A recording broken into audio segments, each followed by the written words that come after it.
Ilang nakilahok sa traslasyon ng muntika ng maging biktima ng mga mandurukot. May ulat on the spot si June Veneracion. June? Rafi, sa gitna ng nakamamanghang debosyon at pananampalataya ng mga deboto ng Puong Jesus Nazareno ay may mga masasamang loob na nakipagsiksikan at nagtangkang magsamantala.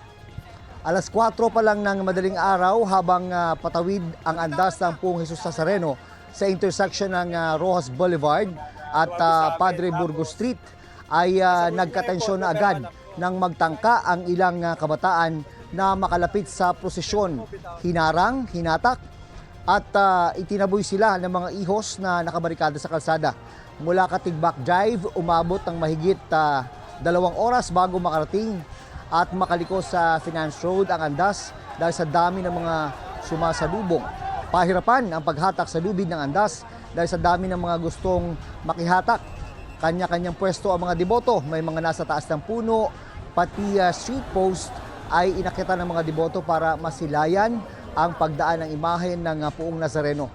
Sa gitna naman ng siksikan, Rafi, may mga nadaganan, kabilang sa kanila si Angel na naipit ng mga kapwa deboto. Kala daw niya ay yun na ang kanyang katapusan.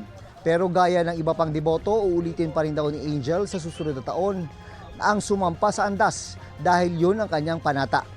Nakakalungkot, Rafi, may mga nagsamantala sa pagkakataon. May mga nadukutan ng cellphone pero mabuti na lang ay nabitawan ng mga mandurukot. Pati ang aming cameraman na si Jojo Quibral ay muntik ng mabiktima. Maswerte at nalaglag daw ng mandurukot ang mga cellphone niya. Pagkadaan ng posisyon sa Finance Road, kasunod na ang mga taga-kolekta ng basura. Gayun din ang may mga dalang power spray para linisin ang kalat at panghina iniwan sa gilid ng kalsada. Yan muna ang latest mula rito sa Quirino Grandstand. Balik sa Rafi. Maraming salamat sa iyo, June Veneracion.